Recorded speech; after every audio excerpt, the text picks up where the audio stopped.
All right, back again on the Sort of Sports Podcast, episode 86. And I'm really excited for this episode. This episode, we're going to be talking about why we need more rom-coms. This first episode I've done in a while that's not sport-focused. And I got to admit, I was really excited to do this episode. Like, I was very hype.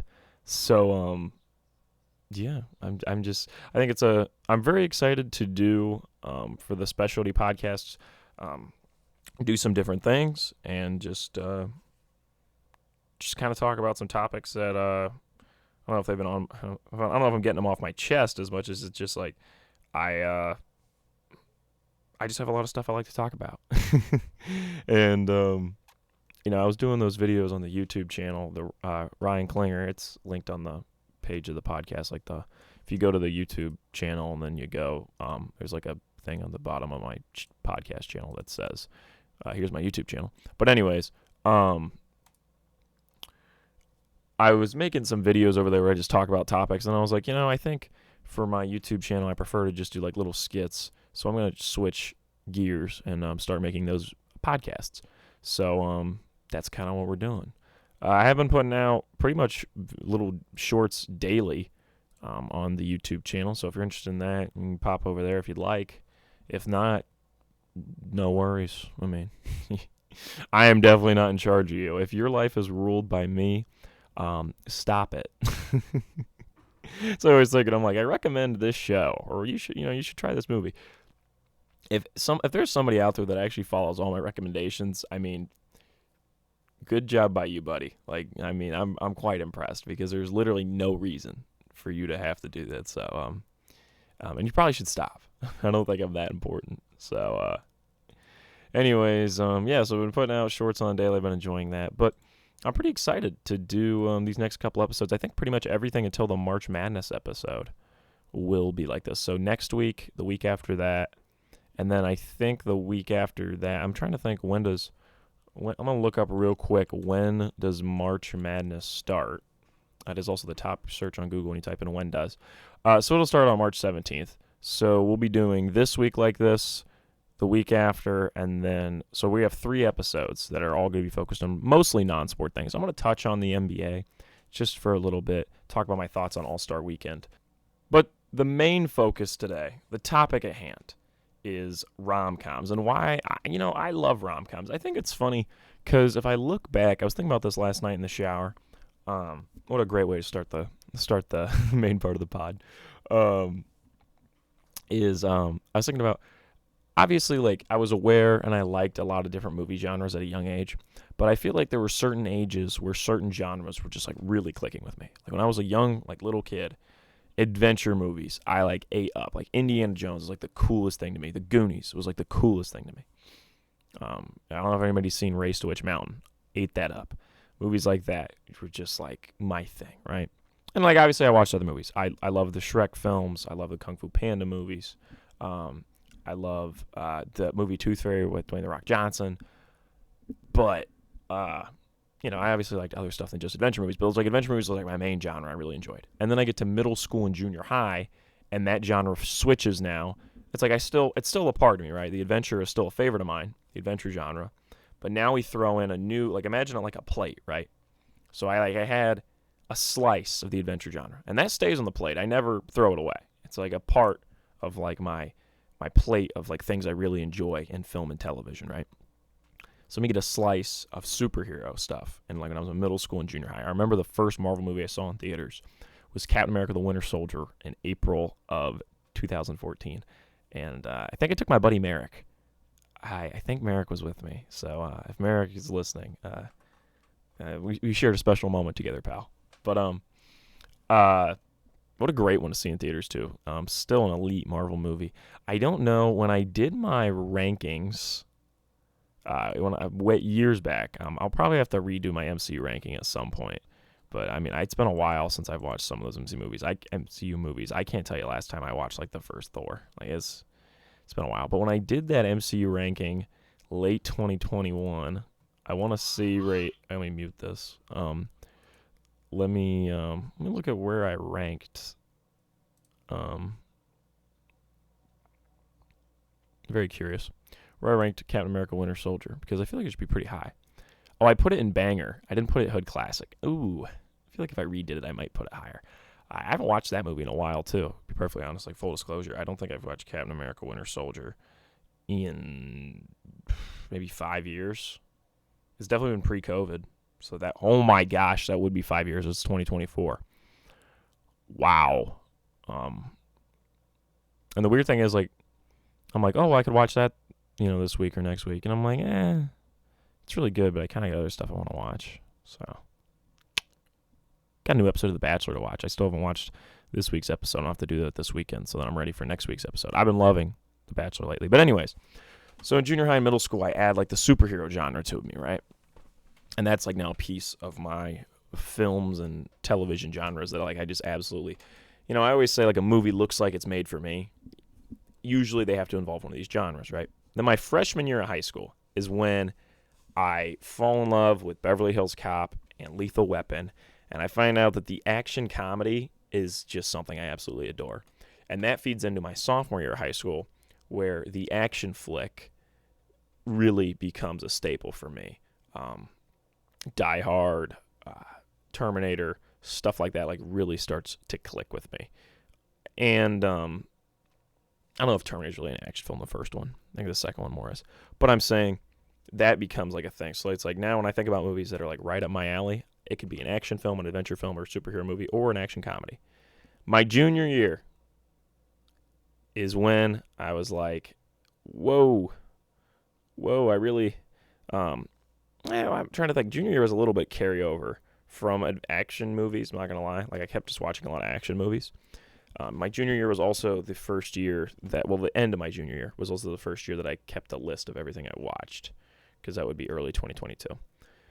But I think, like, it was action movies, but then it was also like that was when, like, I'd always liked westerns, and I've always liked the vibe of westerns, but that was like when I really watched more westerns and watched Django Unchained. And realistically, my junior year is actually just when I found Tarantino movies. Like, that's probably the genre.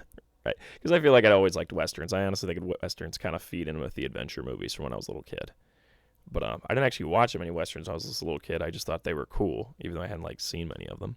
So I think it's funny. But I guess westerns and adventure movies were, like, what I was really liked when I was younger. But I didn't watch a lot of westerns. Like, I'm serious.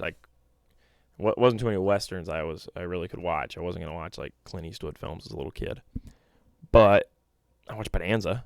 Watch Lone Ranger. So, yeah, I'd say when I was little. Throw an adventure and cowboy, like, westerns when I'm little. Throw those both in. But junior year is basically like Tarantino movies. And then my senior year is when I really started realizing how much I love the rom-com. And basically what goes on when I find one of these genres is I'll watch, like, 5 to 10 different things from this genre and get myself, like, a decent wealth of knowledge about the genre, so I can talk about it and consider myself a fan of the genre. And I don't mean to do this. Like, I don't sit down and go, this is my new genre. It just ends up happening. Like, the reason this is how I figured all this out was because last time in the shower, and I started True Detective last night. I started season 1, episode 1. So you are all very lucky I'm recording this podcast right now, because I could be watching True Detective. And I'm like, you know what? I need to get this podcast out. I want to do it. I want to record it. I'm excited for this week's episode. And it's hard for me, though, because I really want to watch another episode of True Detective. I'm absolutely loving it. I've been told for years, Ryan, you would love True Detective. Matthew McConaughey, you guys know I'm a massive fan of Matthew McConaughey, one of my favorite actors of all time. Woody Harrelson, one of my favorite character actors. So, knew it was going to eat it up. It's also got the dad from Stranger Things in it as a little side character, and that makes me laugh. Ted. But anyways, I'm watching True Detective season 1 for what it's worth, not 2 with Colin Farrell or 3 of Mahershala or 4 with Jodie Foster. No, I'm only probably gonna watch first season. I don't have any interest in the other seasons because it's an anthology where it's every season's a different story. And I heard the end of season 4 wasn't the strongest. I've heard season 3's fine and season 2 isn't very good. So that's what I've heard. And I'm only interested in watching season 1 because people told me before it's like the greatest season of television ever written, and that it's Matthew McConaughey and Woody Harrelson killing it. And I was like, well, that seems like something I'd like. And I'd never gotten around to it, but I watched Chinatown in December. Thought it was pretty good, but it's very 70s in the way of where it's pretty upsetting. And then it was last weekend, I watched LA Confidential, and I was like, whoa, yeah, I love this. And so because of that, I started playing LA Noire. I had that game bought this last Steam winter sale. Hadn't played it yet. Started playing it. Love that. So I realized last night in the shower, after I just watched the first episode of True Detective Season 1, which was an incredible episode of television, I was like, oh, I'm really getting into, like, the crime noir genre. Like, because, like, I don't like true crime. It bothers me when it's, like, real stuff. But, like, crime noir stuff, I always thought it was, like, a cool vibe before, but I hadn't really. A lot of the crime stuff I like is, like, Elmore Leonard, where I always feel like Elmore Leonard crime novels are, like, a little like superhero crimes, where it's, the bad guys are robbing people or stealing. That's the same thing. Robbing people or, like, murdering people, or it's gang violence. Like, it's not a lot of cult or psychotic or anything, like, really sexual. Like, it's never any of that, which I prefer. It makes me feel much less uncomfortable, and it's much less intense. Like, Elmer Leonard crime novels are kind of like, they're fun crime romps. The bad guys are sleazy. They're not horrifying monsters. They're just not very good people, and they're not very bright. So I really enjoy Elmer Leonard crime novels. But the crime noir genre, I feel like, is a step past that, where it is more dark, and you're dealing with more psychotic-natured and just kind of more evil people. And that's what you're getting into with LA Confidential and Chinatown and now True Detective and LA Noire, the video game. But I just realized last night in the shower, I was like, wow, in the last, like, 3 months, I've gotten really into this genre, and I didn't realize it. I didn't sit down and say, I'm going to start reading and watching crime noir stuff. Well, I haven't been reading crime noir, but watching crime noir stuff, it just kind of happened. So it was just funny. That's what started this conversation, where I talk about different years, me finding genres and how much I enjoyed them, because that made me think of it last night. And that brings us to our topic today, which is the rom-coms. So let's talk about why I love the rom-com. The thing is with comedy movies, and I think I've said this before on the podcast, so if I have, just turn down your phone or your car radio, whatever you listen to me on, for like a minute, because I'm going to make a point you've heard many times before, which is that I feel like a lot of comedies, there's really two types of movie comedies. There is outrageous comedy, which is Caddyshack, Weekend at Bernie's, Dumb and Dumber, Happy Gilmore, Dodgeball, Zoolander. And I love those. Like, I love Zoolander. I love Happy Gilmore. I love Weekend at Bernie's. I think Dumb and Dumber is hilarious. Step Brothers, very funny. I think those are good movies. But they are outrageous comedy. They are going for these out of it, like Tommy Boy, all these movies, they're super over-exaggerated characters or over-exaggerated situations, and you laugh at them because they're funny. Then there is the rare but excellent, what I would say, realistic comedy. That, to me, is really the biggest one I think of as Superbad. Superbad feels like a normal life. Obviously, there are some moments that are pretty crazy when he gets the period blood on his jeans. It's a bit of an outrageous thing, but it feels real. It feels genuine. And that's harder to achieve.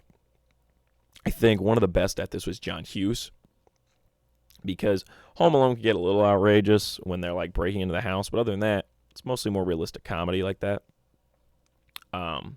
Ferris Bueller isn't, like, the funniest movie, but I do think it has some elements of this. I haven't seen Planes, Trains, and Automobiles. I have to get around to it. But that's also got John Candy, which is always fun.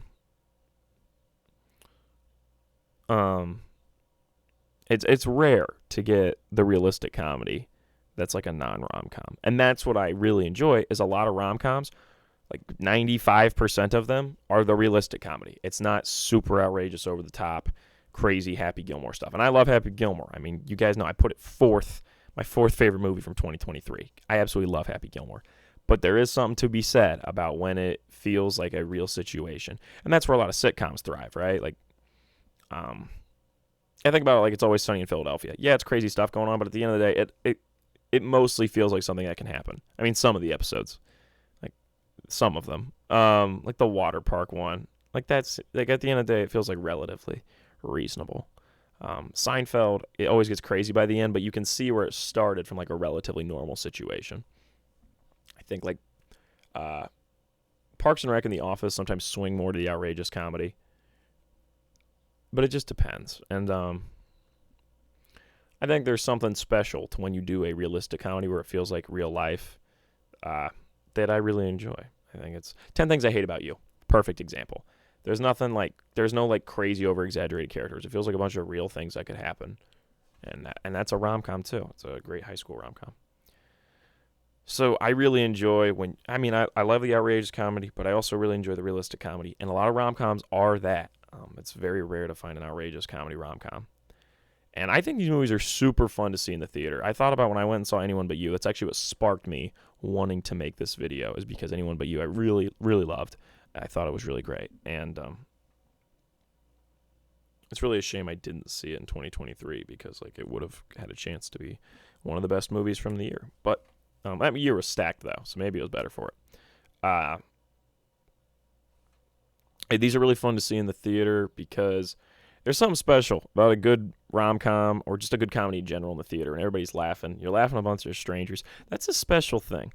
It's kind of like horror movies are always like a big ticket for the theater because it's fun to have everybody, like the intensity in the room. It's also very fun to see that, like, as much as it's cool to see like a big drama like Oppenheimer in the theater because it's like the gravity of the situation, the audience isn't interacting with the film that much. You're all just kind of sitting back and taking it in. Whereas with a rom-com, you can feel the energy when the two main characters finally get together. And you can feel the dread when they're arguing. And you can feel you can hear everybody laugh at a funny moment. And it's special. I think there's a lot of energy when you go to these movies in the theater. I really enjoy that. I also say, like, pretty much any good movie, not any, but like think of a movie you really like. Let's run this experiment. Think of a movie you really enjoy. Think about a movie you watched within the last year that you absolutely loved and you thought was absolutely great. And you really enjoy the characters. And when I said, hey, you got to watch that tonight, you'd be like, yes, yes. All right, have you thought of the movie? If you're my mother, you're probably still thinking, but try to focus up. Think of one. You got it? Okay. Was there a romantic subplot in that movie? Unless your answer is Mad Max Fury Road, your answer was probably yes. Because most movies have a romantic subplot. And, like, why is that? Because at the end of the day, we enjoy romance. I mean, that's just reality. One of the few times, I don't know, actually, it's, okay, I'm not going to lie to you guys, not few. But I remember one time I cried in a movie theater was Avengers Infinity War, when Gamora gets taken away by Thanos and Star-Lord's super upset and she's like, you got to let me go. You know, just let me go. And you know he loves her, and so he's very upset. And I don't know why, but 7th grade me was just completely taken aback by this. And I cried. And to this day, I'm like, yeah, that's a sad moment in that movie, but there are much more intense moments. And like, why did that speak to me? Well, I guess I'm just, Spotify one time said my vibe was, let me pull this up. So I want to get a direct quote from my Spotify Wrapped years ago because I screenshot it because I thought it was so funny that it said this about me. And so I still have this picture. And so I'm going to pull it up. It makes me laugh every time. I'm getting to it. Give me 1 second. I really wish I would have had this prepared, but I never thought I would bring this up. Spotify said one time that my morning started with confident, sentimental, and hopeless romantic. And I feel like those are decent traits to have. And so I guess that's maybe why I enjoy all these rom-coms. Also, the fun thing of rom-coms is it's always very fun to ask yourself, would they last? That's always like my favorite thing. As the movie ends, and you're like, where is that couple in 5 years? Where is that couple in 20 years? That's always a fun question. There's certain rom-coms you watch, and you're like, that was great for them. They were on vacation together. It made sense. But are they really going to stay together that long? I don't know. And that's always a fun question because you want it to be they're made for each other. Like, you want that to be. But I think about Anyone But You. Afterwards, Genevieve and I, after seeing it, she's like, yeah, they probably date for like 4 or 5 months and then just are like, you know what, we're better friends. And I laughed, and I was like, that's funny. Because, like, she's kind of right. But that's always a fun question to ask with those films. Is it's like, are they really a perfect match for each other, or was it just situational? And it's not a bad thing if the answer is no. It's just kind of fun to think about. So why do we need more rom-coms? I made some points about why I like them so much, but why do we need more? I would say Anyone But You is really great, and it shows that there's definitely still an audience for this. Anyone But You made a lot more money than I think anyone expected from it, and that's huge because really the big thing is the money. It made $189 million worldwide, almost made $190 million worldwide on a $25 million budget. Now, let's multiply the budget by 2 for marketing and other expenses, because that's usually what you do. If it really cost $50 million and it made almost $190, they definitely made their money back. So, definitely shows that there's a market for the rom-com, and it had a huge push on social media. Even though I have TikTok, I do not really scroll through it, but I remember hearing people say that they heard about it on TikTok, and that's why they went and saw it. So, yeah, I am on TikTok now, Ryan Klinger. If you search on TikTok, if you care to see me on TikTok, I am on there. It's just the same content. It's on YouTube Shorts. So, yeah, if you want to watch it twice, you're free to do that. Anyways. Does Anyone But You prove that there's definitely an audience for this, that people still enjoy this? And you don't want to oversaturate the market, but if you're putting out good rom-coms, I think that shows that people right now are in a really good space with audiences where people are going to the theater again. The Beekeeper has made a lot of money, and The Beekeeper is not going to win the awards.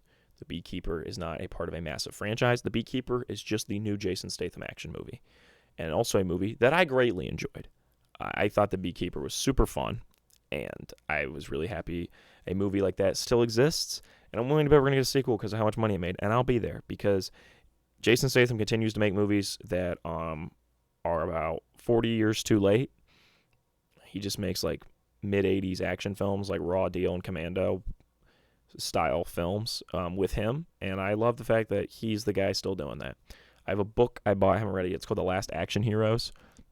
And it's about that early 90s, like the last big run of when action films were like ruling the genre. It's like Stallone, Schwarzenegger, Jean-Claude Van Damme, Steven Seagal, and all those guys, Bruce Willis, and really how the action genre was huge and then how it started to die off.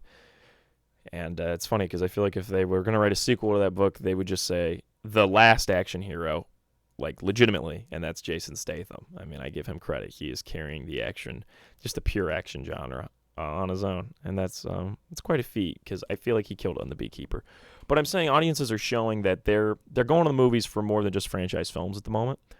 Barbie and Oppenheimer, obviously, neither of them attached to a series, and both of them massive hits. So Mario Brothers is going to be attached to a series, obviously, but you know. It's more of an established brand. I will say Barbie's more of an established brand too, but I will say them making more money than a Marvel movie or a DC movie is quite impressive. I say that, but I'm also super excited for Superman Legacy. So I mean, I'm talking out both sides of my mouth. But I do think it's good that the audience is showing that there's more variation in the audience than I think studios give them credit for, and film distributors give them credit for. And Anyone But You and The Beekeeper both being hits shows that. And I think, honestly, I feel like social media has shifted from promoting like the biggest films to now people like want to be niche. Like Saltburn has become like super talked about. And I think that's because with social media now, the trend isn't to be like, man, look how good this big movie is. It's look how good this movie you don't know about is. That's like become the thing to do.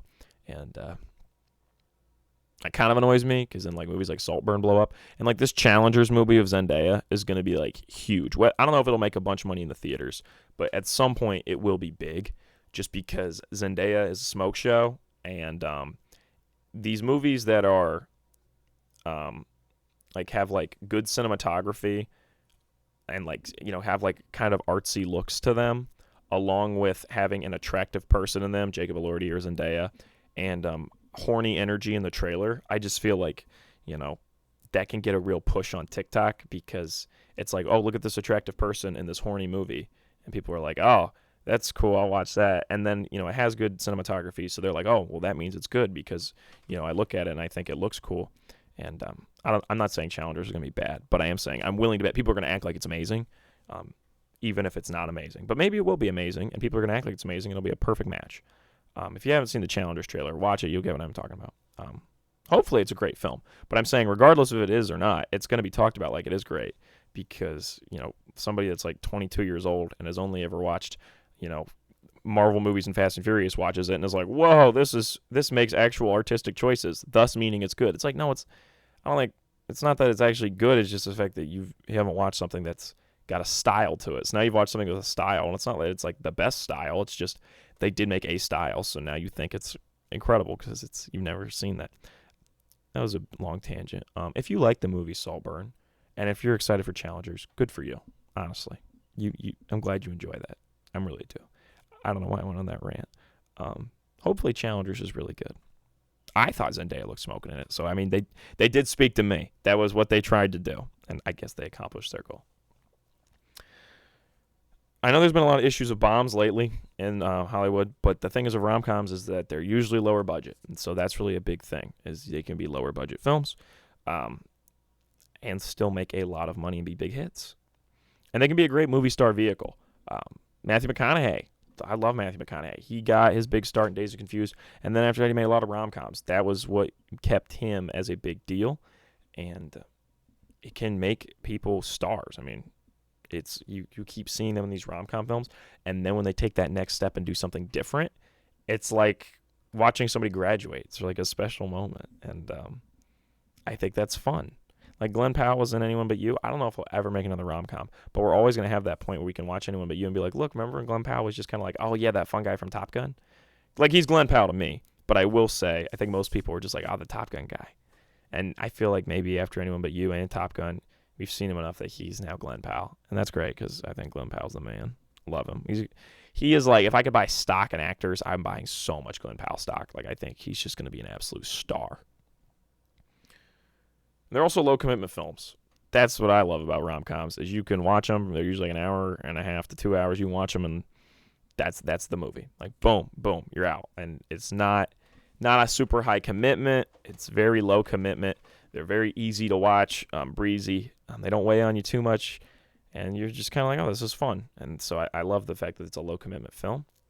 I would also say Netflix makes terrible ones, so please stop that. I feel like streaming, rom-coms usually do well streaming, like older ones.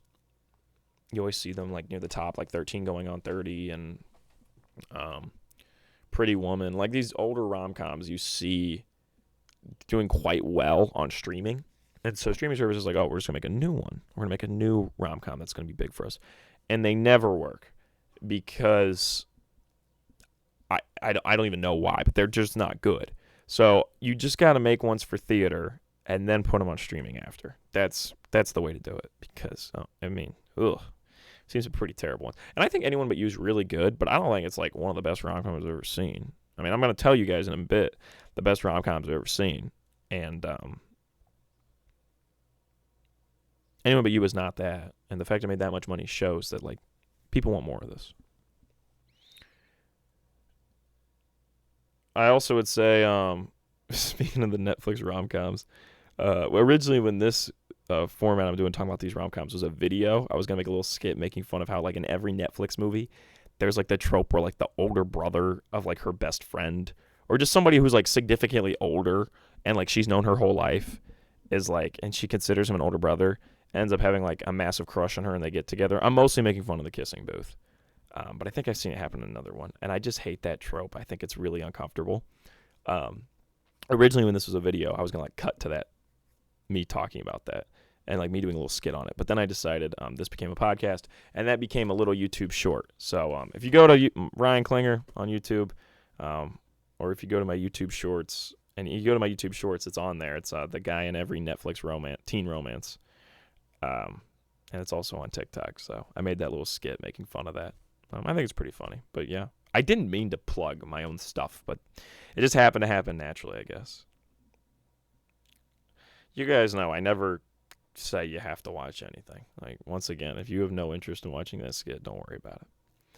All right, let's talk about what elements make a good rom-com. Like, what, all right, Ryan, I'm in. I want to see these rom-coms, but what should I expect? If I'm watching one of these, when am I going to know it's going to, I start it, first 20 minutes gone by. How do I know it's going to cook? Or, hey, Ryan, you're right about these rom-coms, and I want to write one. What should I do? All right, I got the answers. Don't worry. First thing you got to do, you got to have side characters that you want to hang out with. That is the number one thing that When Harry Met Sally, a.k.a. the GOAT of rom-coms, the gold standard, has going for it, is that Jess and Marie, both great. You love them. I mean, Marie's got her own problems. Jess is just like the greatest best friend of all time. But you really like those characters. You like hanging out with them. You're like, you know what? I would go on a double date with these people. You got to have side characters that you enjoy. That's what Anyone But You got right, is that their side characters are very likable. If you got side characters you don't like, it does not work. It just makes the movie not flow well. You gotta enjoy side characters. It is. I don't know why. I really don't know why that's the way it is, but that is flat out the way it is. You gotta have the side characters that you really like, and you just think are fun. Okay. Second thing you gotta do, you gotta have a reason they can't be together. That's like what you gotta do. There's no if there's not a reason they can't be together, it's like, oh, well, they don't fit together because he's this and she's that. If they're just like two normal people that you're like, oh, I could see them dating. I mean, I mean that makes sense if they date. You can't do that. Like, there's got to be some. That's what Anyone But You got right. It's like they had like a kind of, they worked together. They went on. They had like a night together. It was great. But then she upset him because she left in the morning, and that made him upset, and like that made them not like each other. You got to have some tension from the jump. They can't just instantly like each other, because when they instantly fall for each other, it doesn't work unless it's the Lego Batman film, which in that case it's hilarious. All right, you got to legit buy the couple being together, though. I know there's a bit of a contradiction from rule number 2, but rule number 3, you got to buy them couple being together. If the couple is Jonah Hill and, let me think for a second, Jennifer Lopez, film doesn't work. There is only so much you can do to make me buy that. At some point, I'm like, if one of the characters is less attractive than the other, and we're going to be honest, guys, usually it's the girl is better looking than the guy. Let's be honest. There's hardly any ever rom-coms where the guy is better looking than the girl. Let's be real. It's usually a really smoking girl with a pretty good looking guy, but he's not really the best. It's usually how it goes. That's why Matthew McConaughey was killing it. Like, honestly, because it's like, oh, well, Matthew McConaughey is a very handsome man. This makes sense why he's with Kate Hudson. Like, that's why Kate Hudson and him made multiple rom-coms together, because it made perfect sense for them to be together. Billy Crystal, thing that he does right is that he's got the, it's like, oh, well, you're kind of cute, I could fall for you. You can't push it too far. If you're going to have, I'd say Jason Segel runs the line on this. When he's with Kristen Bell, it's like, okay. You got to have it somewhat believable that I could see these two people together, and I'm not like, what? So that's important. All right, rule number 4. You got to have a fun location. This is like the secret crack that runs underneath every rom-com that you don't realize. All the greats have this element. Let's do with Harry Met Sally again. They make New York, like, When Harry Met Sally is one of the greatest New York movies of all time. Like, it just makes New York feel like the coolest place ever. And I love living in the country. When I'm at college, I honestly don't really enjoy being in the city that much.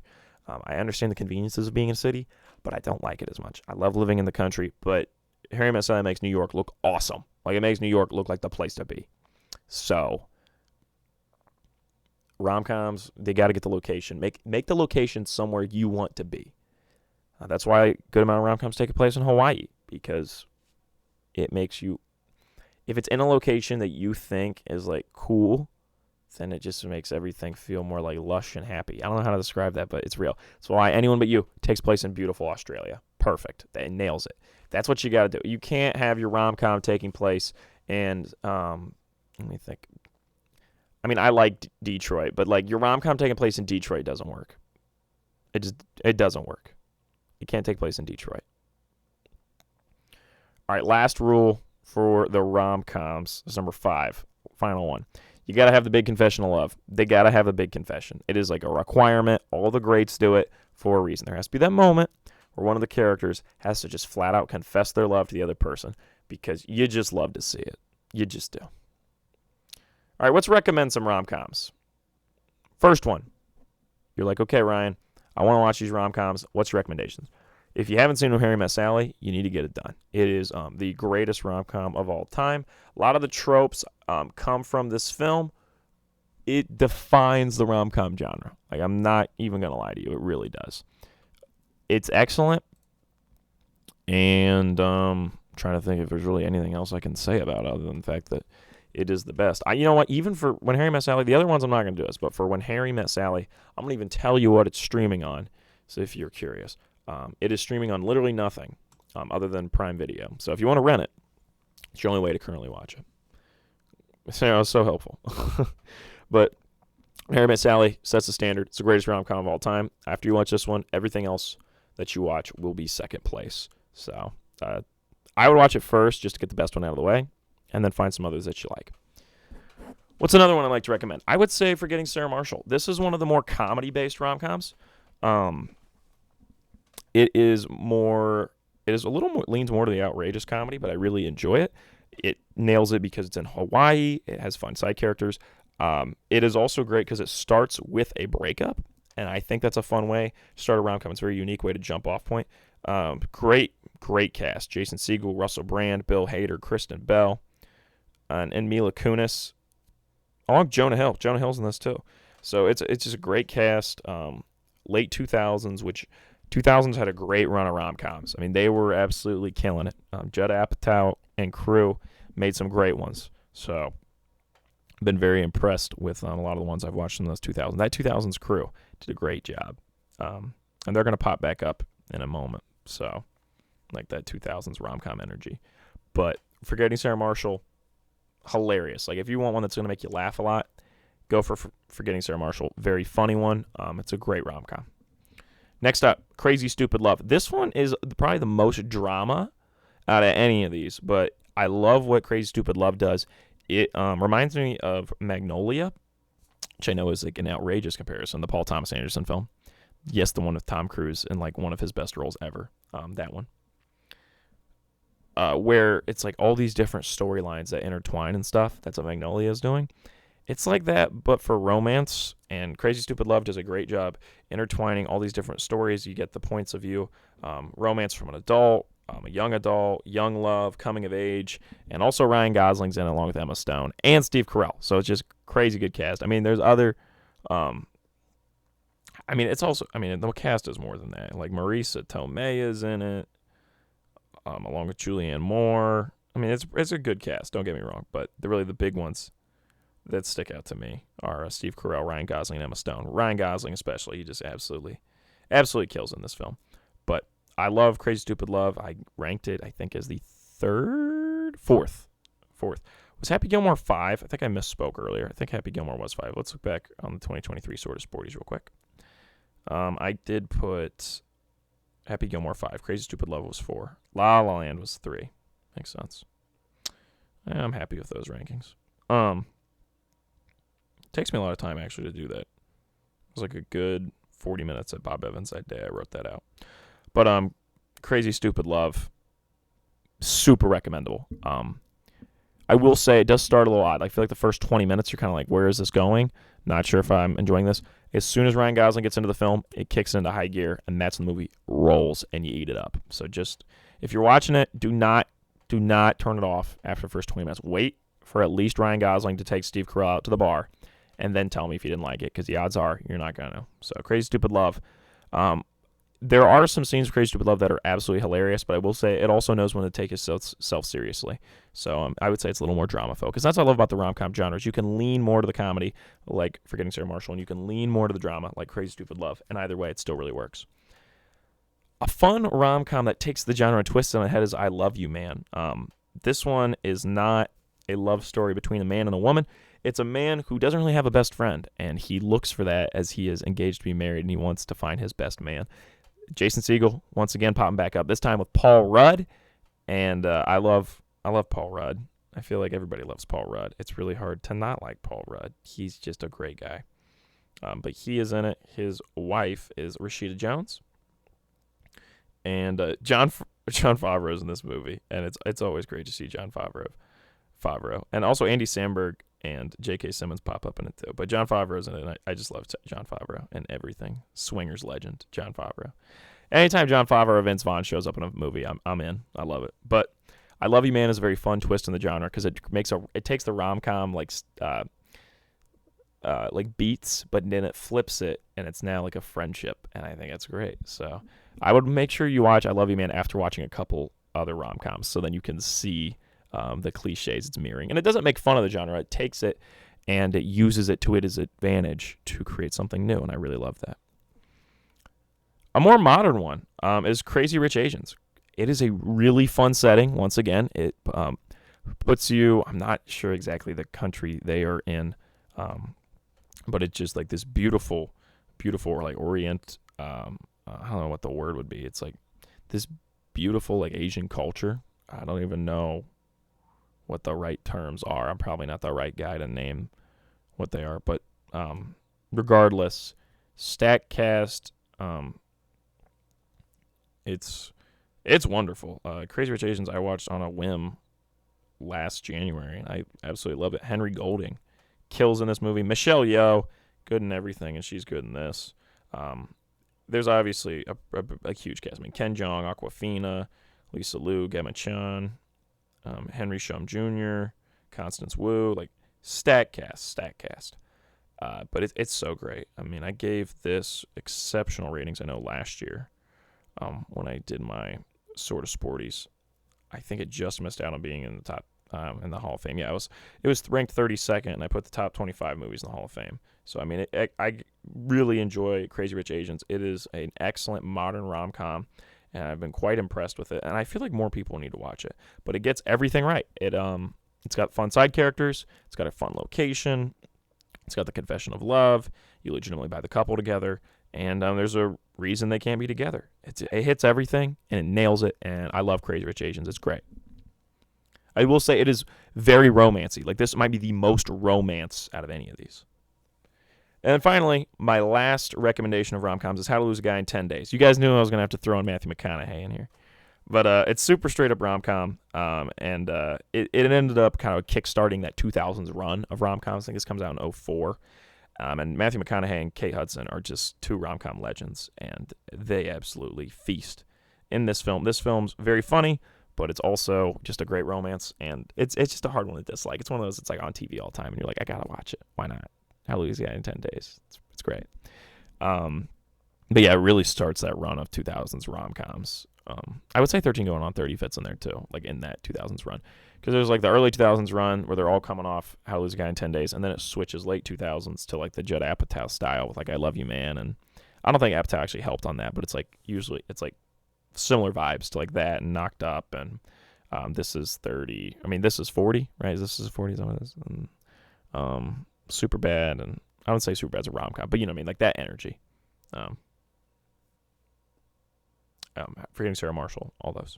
So, all right, we did it. That was Why We Need More Rom-Coms. That was the title of the episode. I really enjoyed doing this and doing something quite different. And so next week, I'm not exactly sure what we're doing yet. I think actually, you know what? Originally, we were going to do why not everything needs to be prestige TV. But I think I'm going to... I mean, I'm literally watching prestige TV right now, though. I'm watching True Detective. So I don't think it's really the best time for me to talk about that. So I actually, I'm going to change it. I think what we're going to end up talking about is I am going to talk about why we need more sitcoms. I think that's what we're going to change to. I know we're going to do Why We Need More Rom-Coms in the next episode, Why We Need More Sitcoms, but that's what I feel like talking about. So that'll be next week. So make sure you tune in next week and check that out. But we're going to touch on the NBA and then what I've been watching lately. I'm going to get you out of here. So NBA, All-Star Weekend problems. Man, it was just not the best All-Star Weekend. I don't know anybody who was very impressed with it. Actually, one of my classes, my professor's like, we're just going to spend the whole class talking about how we could improve the All-Star game. The idea I came up with is, really these NBA players, they seem to be motivated by two things, money and embarrassment. They don't want to be embarrassed. They all see themselves as like celebrities, and they don't like to be embarrassed. So my thought process is to make them more motivated for the All-Star game and actually play a quality basketball game is have it be USA versus world. Because then when the USA loses and people are yelling at them on Twitter, they'll be embarrassed and then they'll try. I mean, that's my thought process. So I feel like that could work. Just having a way that basically like embarrasses them would get them to play. I also think for the dunk contest, what you do is you do like people can vote online at who they like on like TikTok or Instagram Reels or YouTube or whatever. And you can get like social media dunkers. You get 3 of those, the 3 most voted on ones, and they go up against 3 NBA players. If an NBA player wins, $1 million goes to whatever charity they want. If a dunker wins, $1 million goes to him personally. Each round, you knock off one of each. So it's, each round, 1 NBA player goes, 1 social media dunker goes, and then you work its way. Or, actually, no, you don't even have to do that. It's just, there's 6 guys. They dunk, 2 guys leave, then 2 guys leave, then 2 guys leave. I mean, if it comes down to 2 NBA players, it comes down to 2 social media guys, whatever. But I think that'd be really cool, and fans would like that. Also, they need to add a one-on-one tournament. I feel like the NBA guys would take it more seriously if they have a one-on-one tournament. As far as the All-Star game goes, I think USA versus World maybe will be the way to go because once USA loses a couple times, they might get pissed. Or I saw a tweet that said the best way to motivate them would be to the losing team's DMs get leaked, and I think that would really do well. All right, that was really all I had to say on the NBA. So let's get over to ramblings of reels and writings. I've already talked about the fact I watched The Beekeeper. I already talked about the fact I loved L.A. Confidential. And I already talked about the fact I'm watching True Detective. So I accidentally covered everything I've been watching during the rom-com portion. So I'm not actually even sure what to talk about here. I think I might have just fit everything. This is the most I've scripted an episode, I feel like, in a while. I had a lot of points written down for the rom-com, so I have to work hard to make sure I have some good points written up for next week's episode. But I'm excited to talk about sitcoms because I want the big return. And so I'm very excited for that. And I think it'll be great. So make sure you tune in next week, and we'll talk about that. And then we'll have one more specialty episode. Maybe we'll do Prestige TV, or maybe I'll change it up, and we'll save Prestige TV for another time because I feel like I'm a bit of a hypocrite. I'm watching Prestige TV, and then I say, hey, not everything needs to be like this when I'm greatly enjoying True Detective. So then there's that. All right. I think that's all for me. Thanks for checking in. Even if you're usually here for sports stuff and you came in for this, I greatly appreciate it. And if you didn't come in and you're not hearing this, I have nothing to say because it wouldn't matter. I mean, I still appreciate you even if you didn't come in. But there's no point in me saying that because they're not going to hear me anyway. So for everybody who made it to the end of the episode, thank you. If you check out any of my other stuff on YouTube at Ryan Klinger or on TikTok at Ryan Klinger, that's great. And if you don't worry about it. It's no problem. But that's all from me. Thanks. And I'll catch you all in the next one.